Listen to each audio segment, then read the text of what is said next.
Nakatingin si Emilio sa malayo habang humahampas ang malamig na hangin sa kanyang balat. Sariwa pa sa aking alaala ang nangyari kay Anika. Ang pagkawala nito sa park, ang pagkabaliw ni Tita Luming at ang pagkasunog sa pabrika kung saan naroon ako at himalang nakaligtas kasama ng isang batang kamukha ni Anika. Wala akong nagawa noon kundi umiyak habang nawawala ito sa paningin ko. Halos hindi ako makakain noon. Kinakausap ko ang aking sarili at umiiyak mag-isa. Hanggang sa labas masok na ako sa hospital dahil sa pagiging sakitin ko. At nang makarecover ako ay namatay naman si Tita Luming na ako pa rin ang sinisisi ni Kuya Fernando. Ikinuyong ko ang aking palad na nabendahan. Kailan ba matatapos ang bangungot sa buhay ko? Kailan ko ba matatakasan ang mga nakakatakot na pangyayari sa buhay ko? Ginawa ko ang lahat para mahanap ito. Hindi kami tumigil ni Kuya Fernando sa paghahanap kung buhay pa ba ito o kung hindi na. Inuusig ako ng konsensya ko dahil dalawang babaeng mahalaga sa akin ang nawala. Una si Anika, pangalawa si Maribeth. Lahat na lang ng mga taong mahal ko nawawala. Nawalan ako ng interes na magseryoso sa lahat ng bagay lalo na sa pagmamahal.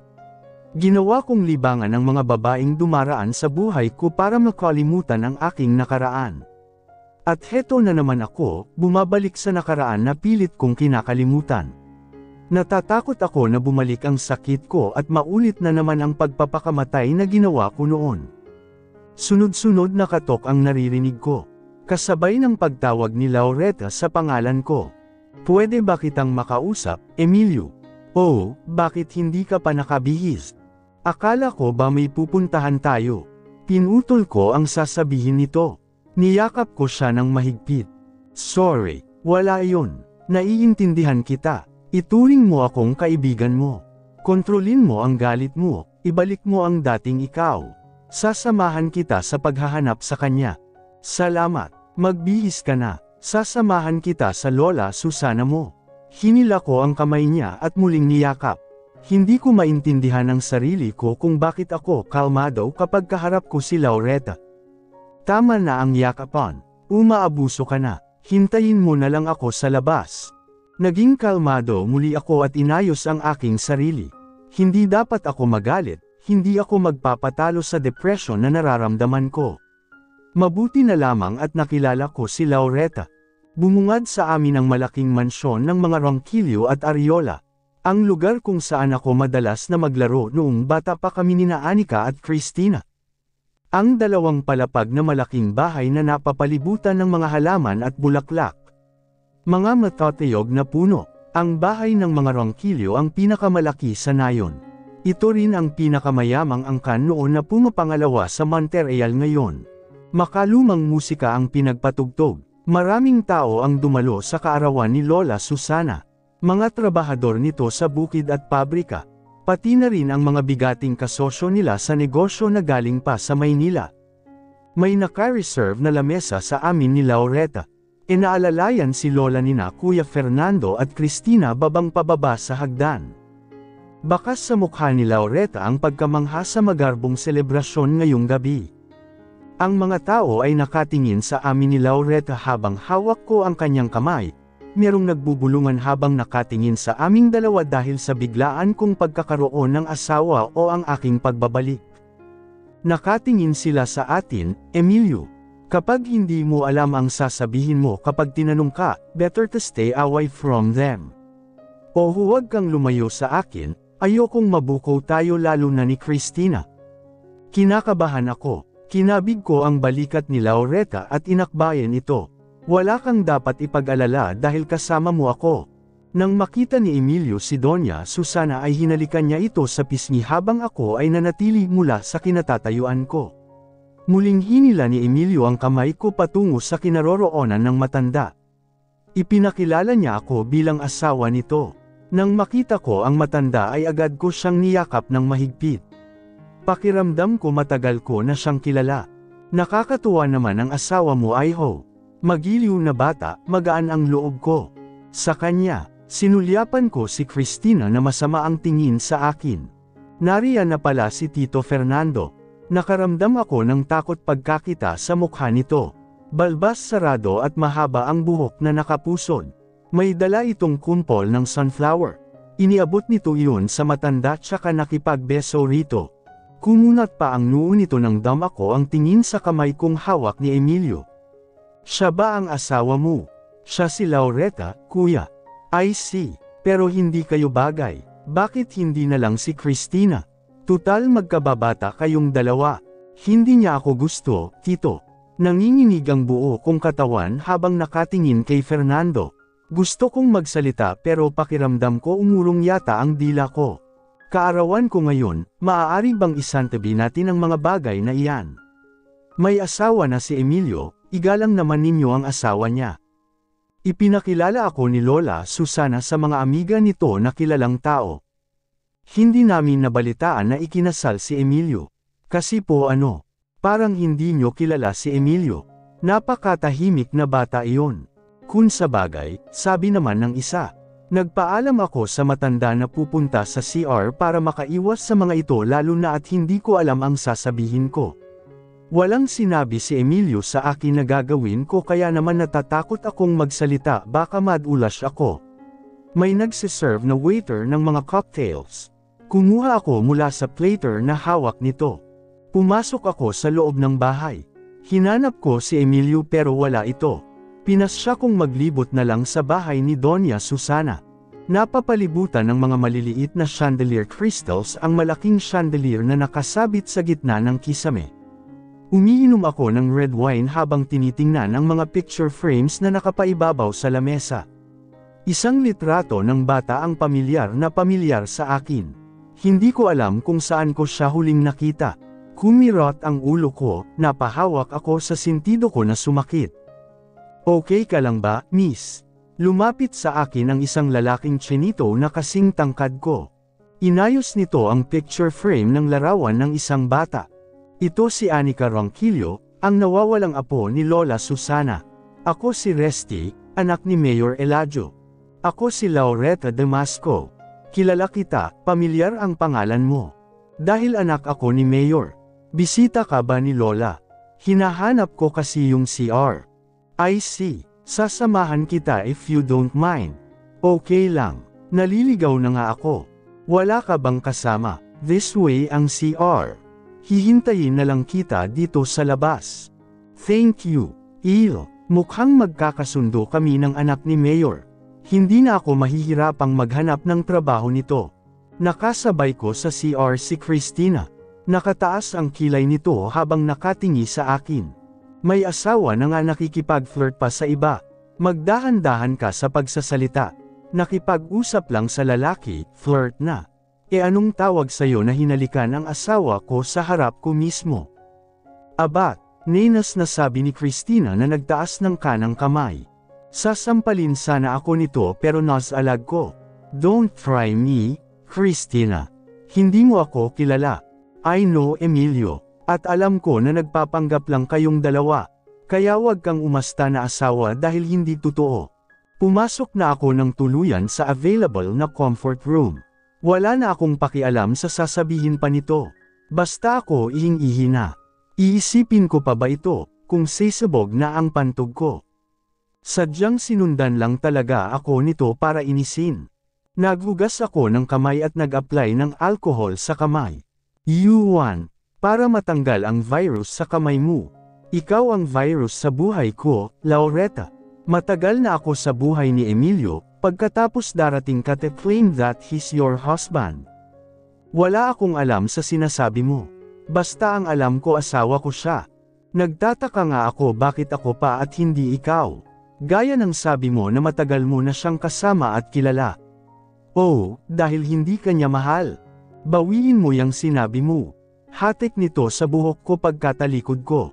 Napaupo ako habang sinasabuhutan nito. Marahas kong itinulak ito. Tumama ang balakang nito sa lababo.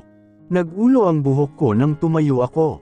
Iniwan ko ito na namimilipit sa sakit. Nakatayo pa rin sa gilid si Resty. Hinintay nga ako nito. Anong nangyari sa'yo, bakit nagulo ang buhok mo? Pamatak ang luha ko sa harapan nito. Nabigla ako nang yakapin ako nito. Sa harapan ko habang yakap nito ay nakita ko ang masamang tingin ni Emilio habang papalapit sa kinaroroonan ko. Pagkakita ko kay Laureta na may kayakap na lalaki agad ko itong nilapitan. Nagulat pa ang lalaking kayakap nito sa ginawa kong paghila kay Laureta. Yumigting ang mga panga ko habang palapit sa kinaroroonan ng mga ito. Kilala kita, yeah, and I know you too. Ikaw ang anak ni Mayor. Siguro naman kilala mo kung kaninong kamay ang hinahawakan mo. You're holding my wife's hand. Asawa mo ba pala siya? Parang kanina lang nakikita-kita na nakikipaglamangan kay Christina. Binitawan nito ang kamay ni Laureta. Ang ganda pa naman ng asawa mo. Nag-init ang ulo ko sa sinabi nito. Agad ko siyang sinuntok. Bastos ka. Hinarangan ni Laureta si Resty. Emilio, ano ba? Even your wife doesn't like you. Ngumisi ito at sinapo nito sa bibig na damyugo. Gago ka talaga. Akma ko siyang susugudan pero dumating si Christina at umawat ito. Let's go, Emilio. Hayaan mo sila. Laureta, let's go. Wala kaming relasyon, hindi ko siya asawa. Isa lamang siyang estranghero at mukhang pera sa paningin ko. Hindi na ako nag-abalang tawagin pa siyang muli. Okay ka lang ba? Pati tuloy ito na damay sa init ng ulo ng lalaking yun. Obvious naman na gusto nito si Christina pero sinasabi pa rin nito sa akin na hindi. Ginagamit lang naman niya ako para lumayo ang loob ni Christina dito. At para hindi na ito guluhin ng babaeng yun. Pero sa nakikita ko, mukhang close na close ang mga ito. Habang pinagmamasdan ko silang dalawa, naawa ako sa sarili ko. Naguguluhan ako sa nararamdaman ko, nasasaktan ako sa di ko malamang dahilan. Naiinis ako kay Christina, at totoo ang lahat ng mga sinabi ko kanina. Ang pagpatak ng luha ko ang palatandaan na hindi ko na kayang magpanggap pa. Ngunit paano ko ba sasabihin kay Emilio na nasasaktan ako? Na hindi na pagpapanggap ang nararamdaman ko. Na totoo na ito, baka sabihin lang niya sa akin na nagbibiro ako. Isang buwan na rin ang nakalipas at malapit nang matapos ang pagpapanggap ko bilang asawa nito. Napapagaan ko ang loob ni Emilio. Nagiging masaya ako kapag pakiramdam ko natutulungan ko siya. Pero para sa akin iba na ang nararamdaman ko. May kung ano sa puso ko na nagsasabing manatili ako sa buhay ni Emilio pero may takot akong nararamdaman. Takot na hindi ko maintindihan pakiramdam ko parte na ako ng buhay ni Emilio noon pa man. Kaya natatakot ako sa pinagdaanan nito, natatakot ako na baka bumalik ang dating ugali nito. Okay ka lang ba? Tanong ni Resty. Okay lang ako. Sorry sa nangyari, nasuntok ka tuloy. Mahal mo siya no? Mahal ka rin niya. I knew it. Nagtataka nga ako kung bakit hindi mo siya sinamahan gayong asawa mo siya. Asawa ka ba talaga niya? Nagpapanggap lang kayo. Sorry, I can keep secrets. Don't worry. Nagseselos siya kaya niya ako sinuntok. A woman like you na maganda na mabait pa. Every man in this party will admire you. And I am one of them. Do you love him? Sinabi niya na hindi niya ako mamahalin dahil hindi niya ako type. He's lying. Lalaki ako kaya alam ko, mahal ka niya. Hindi magseselos ang isang lalaki sa isang babaeng may kasamang lalaki kung hindi niya ito gusto. Nakita mo siya kanina, nang gigigil parang gustong pumatay. Sinasabi mo ba yan para umasa ako? Sinasabi ko iyan sa'yo dahil iyan ang totoo. Isa pa, as I said pwede mo akong maging kaibigan.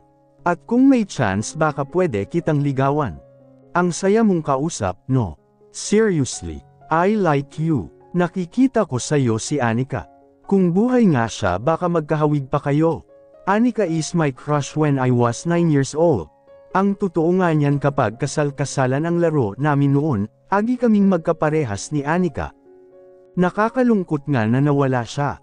Ang pinagkaiba lang ninyo wala kang nunal sa taas ng ilong. But you look like her. Ako lang yata ang nakapansin na kahawig mo siya. Nagkita tayo kanina sa entrance pero busy ka sa pagmamasid sa paligid.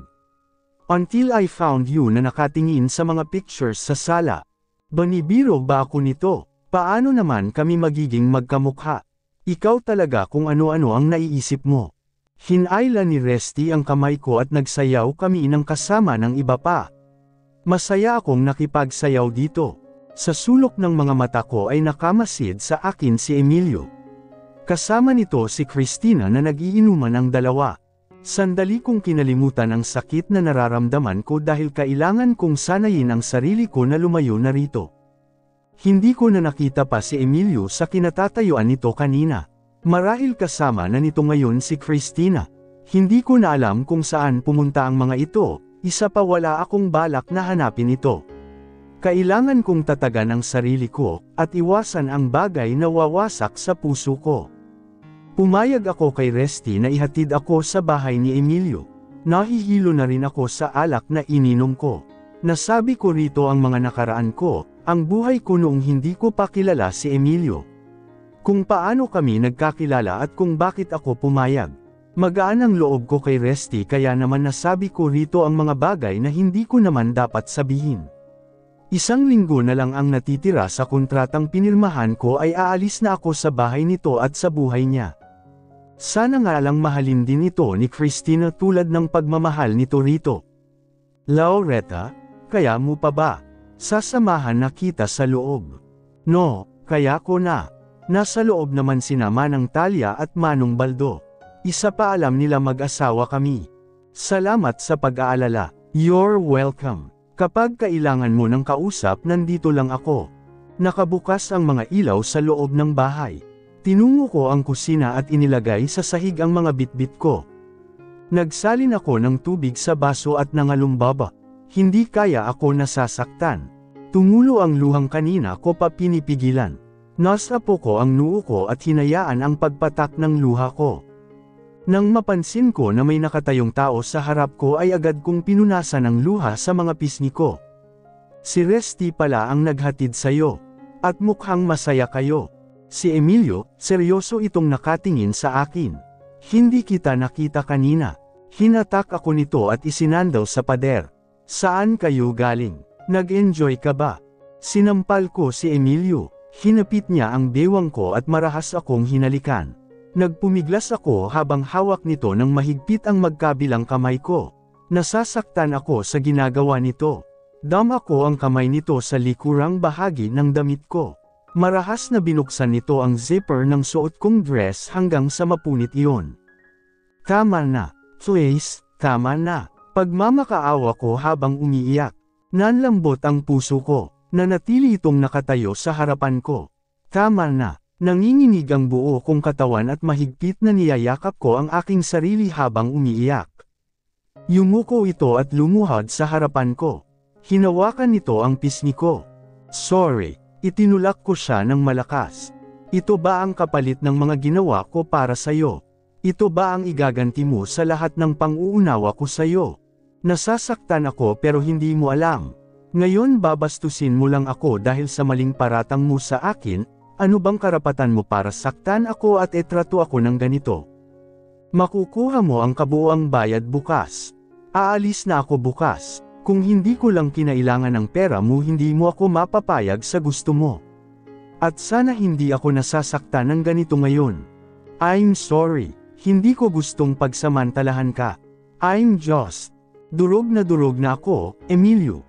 Hindi mo ba nakikita? Hindi mo ba nararamdaman?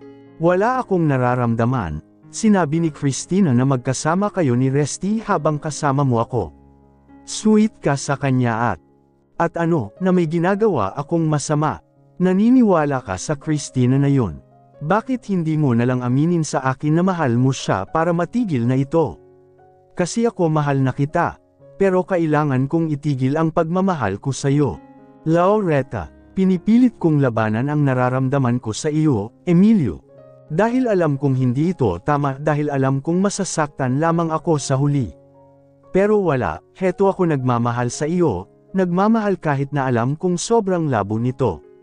Ilang beses mong sinasabi sa akin na hindi mo ako gusto. Tinatawanan kita, sinasabi ko sa utak ko na, asa ka pa, na wala ito, Laureta. Nasasaktan na ako sa pagpapanggap na ito, Emilio. Agad kong kinontak si Ernie. Hello, bakla, Laureta, buti tumawag ka. May lalaking naghahanap sa'yo. Nangunot ang noo ko habang sumisinghot. Sino raw? Sa tingin ko isang detective. Hindi naman sinabi kung anong pakay sa'yo. Iba kasing pangalan ang hinahanap. Sino raw? Ani, naputol ang sinasabi ni Ernie at nang i-dial kung muli ay naubusan na pala ako ng load. Inintay ang tawag ni Ernie kung tatawag ba ito sa akin o hindi. Bukas makakaalis ka na, Laureta.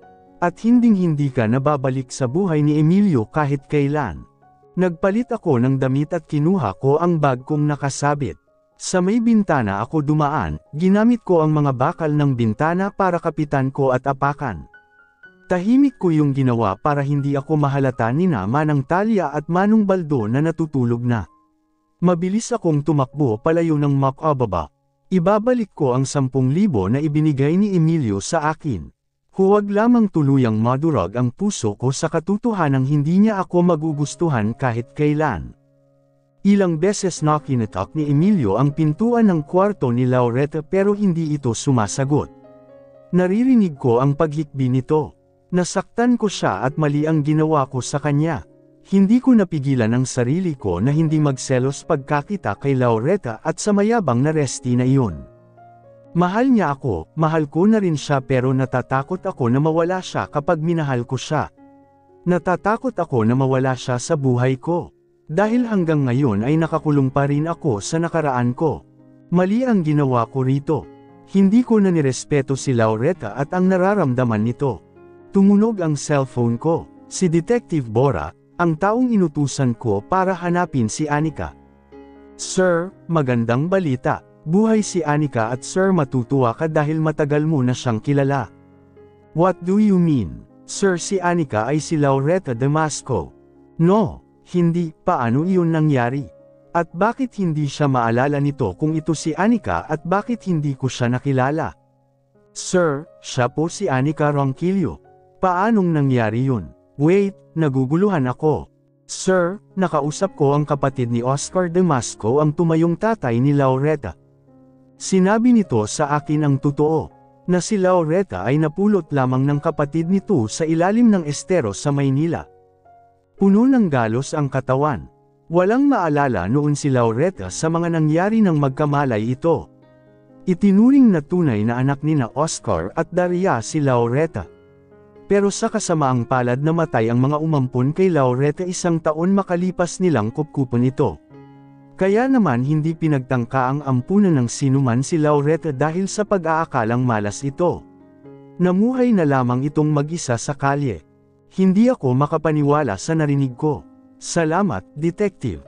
Agad kong pinuntahan si Laureta sa kwarto nito. Pero kahit ilang beses akong kumatok ay hindi ito sumasagot. Pinasya kong buksan ang kwarto nito. Tumambad sa harapan ko ang damit na suot nito kanina. Nakabukas ang kabinet at wala roon ang mga gamit nito. Mabilis akong bumaba at halos madapa dahil sa pagmamadali maabyutan lamang ito. Pero wala na ito sa paningin ko. Siya si Anika. Sinubukan kong kontakan ang cellphone nito pero hindi ito sumasagot sa mga tawag ko. Tinakbo ko ang kotse ko at mabilis na pinaharurot yun para mahanap ito. Hindi ka na pwedeng mawala muli, Anika. Minabyutong umalis ni Laureta ngayong gabi sa bahay ni Emilio. Pinasya kong mawala na lang bigla kaysa naman masaktan lang at hintayin ang bukas para sabihin nitong hindi ako nito gusto. Mag-isa na naman ako. Kinaikit ko ang mga mata ko at humiling na sana hindi na lang ako nagmahal ng ganito dahil sobrang sakit pala. Maya-maya isang kotse ang huminto sa gilid ko. Bumusina ito at tumayo ako dahil sa nakakasilaw na liwanag ng ilaw nito. Fernando, halika na iuuwi kita sa bahay ninyo baka hinahanap ka na ni Emilio. Hindi po ako sasama. Tinakpan nito ang bibig ko at nahilo ako sa amoy ng panyong damapo sa ilong ko. Namalayan ko na lang na nasa loob na ako ng kotse nito. Nakatali ang mga kamay at naka-duct tape ang bibig. Tumingin ito ng matalim sa akin. Hindi ka na dapat nabuhay pa, Anika. Malakas ang kabog ng dibdib ko habang nakatingin sa galit na. Itsura ni Fernando, nanggagalaiti ito sa galit at mukha itong papatay. Makailang ulit nitong sinuntok ang manibela ng kotse nito. Gusto kong sumigaw pero hindi ko magawa. Umaasa na lang ako na magmilagro at may makakita sa akin kung saan ako nito dadalhin. Tumama pa ang noo ko sa likod ng upuan dahil sa biglang pagpreno nito. Sumakit ang ulo ko at may mga eksena akong nakikita na hindi pamilyar sa akin. "Anika, halika," tawag sa akin ng isang lalaki na nakasuot ng itim na jacket at maong na pantalon. May hawak itong malaking teddy bear. Magiliw akong sumama rito at nang may sakay ako nito sa kotse ay nakaramdam na ako ng pagkahilo. Sa isang bakanteng lote niya ako dinala kasama ang isa pang babae na hindi ko kilala. May hawak ang mga itong baril at nakatutok yun sa akin. Sumigaw ako at humingi ng tulong ngunit hindi nila ako pinapakinggan. Hanggang sa binalikan ako ng lalaki na nakasuot ng itim na jacket. "Kailangan mong mamatay, Anika. Matagal kong pinaghirapan na maging parte ng pamilya ninyo pero kahit na anong gawin ko hindi ako matanggap ng mga pamilya mo. Ako ang dahilan kung bakit kayo yumaman tapos ngayon babaliwalahin na lang ninyo ako." "Langya ka," sigaw ng lalaki na sinampal ako sa kanang pisngi. "Maawa po kayo sa akin. Bata lang yan," sabi ng babae na inawat ang lalaking kasama. Sa kanya ipinangalan ni Luming ang lahat ng properties nito. At akong asawa, hindi man lang binigyan ng kaparte. "Iwanan na lang natin ang batang iyan dito tutal hindi naman yan magtatagal at mamatay rin." Tumango ang lalaki at iniwan ako ng mga ito. May inutusan pa itong lalaki para ihulog ako sa estero. Nanlaban ako sa lalaking inutusan nito pero wala akong nagawa kundi umiyak. Sumakay ang lalaki sa kotse nito at buong lakas na tumayo ako at hamarang sa daraanan nito. Binangga ako ng lalaki at humandusay sa kalye. At saka ako muling itinapon sa estero. Baba, bulyo ni Fernando. Nakatingin ako sa kawalan at tila nanunood ng eksenang hindi ko matandaan. Napapitlag ako ng hatakin ako nito at pilit na inilalabas ng kotse. Tumama ang nguso ng kotse sa poste ng kuryente. Walang mga nagdadaang sasakyan, nauubusan na ako ng pag-asa na makatakas. Pinaluhod ako nito sabay kalabit sa gatilyo ng baril. "Magdasal ka na, Anika. Ito na ang huling araw mo." Bumagsak ako sa lupa. Unti-unting namimigat ang talukap ng aking mga mata. Naramdam